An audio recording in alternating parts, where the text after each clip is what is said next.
તો આજે એક્સપાયરી હતી ને એક્સપાયરી આજે થોડીક આપણને દબાણ સાથેની રહેતી જોવા મળી છે। આજના દિવસે નિફ્ટી, સેન્સેક્સ અને નિફ્ટી બેંક ત્રણેયની અંદર દબાણ જોવા મળ્યું।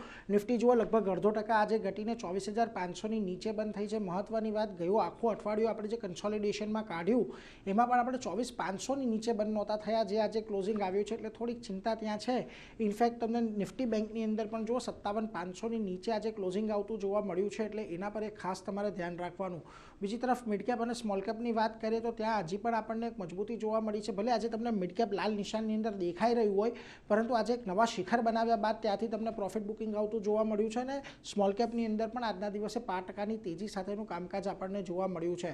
જે સેક્ટર્સ આજના દિવસે દબાણની અંદર રહ્યા એની વાત કરી લઈએ તો જુઓ એફએમસીજી, રિયલ્ટી, મેટલ, ઓટો, આ બધી જગ્યાએ આજે આપણને ખાસી એવી વેચવાલી આવતી જોવા મળી, પરંતુ જ્યાં ખરીદદારી હતી ત્યાં તમારે ખાસ કરીને ફાર્મા, હેલ્થકેર, આઈટી અને કેપિટલ માર્કેટ હતું કે જ્યાં આગળ તમને પોઝિટિવિટી જોવા મળી છે।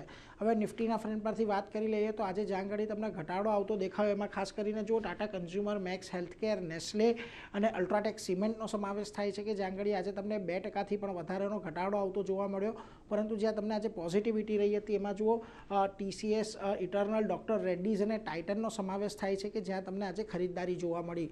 મિડકેપના ચર્ચા કરી લઈએ તો ત્યાં આગળ તમને આજે Godrej consumer, MNM finance, Hitachi energy, JSW energy જેવા કાઉન્ટર રહ્યા કે જ્યાં આગળ થોડું ઘણું દબાણ આવતું દેખાયું, પરંતુ જ્યાં તેજી રહી એમાં જુઓ પીબી, ફિનટેક, ઇન્ફોએજ, એમસીએક્સ અને ઓઇલ ઇન્ડિયાનો સમાવેશ થાય છે કે જ્યાં આગળ આજે ખરીદદારી રહેતી જોવા મળી છે। ઓવરઓલ બજાર 24,500ની નીચે આવીને બંધ થયા છે, એટલે થોડીક ચિંતા તો છે, પરંતુ હજી પણ 24,300-350ના ઝોનમાં એક સપોર્ટ છે, એટલે નિષ્ણાંતોનું એવું કહેવું છે કે થોડો ઘણો ઘટાડો આપણને અહીંયાથી આવે, પરંતુ આ ઘટાડો અહીંયાથી બાઇંગ ઓપોર્ચ્યુનિટી તરીકે નિફ્ટીની અંદર જોવો જોઈએ।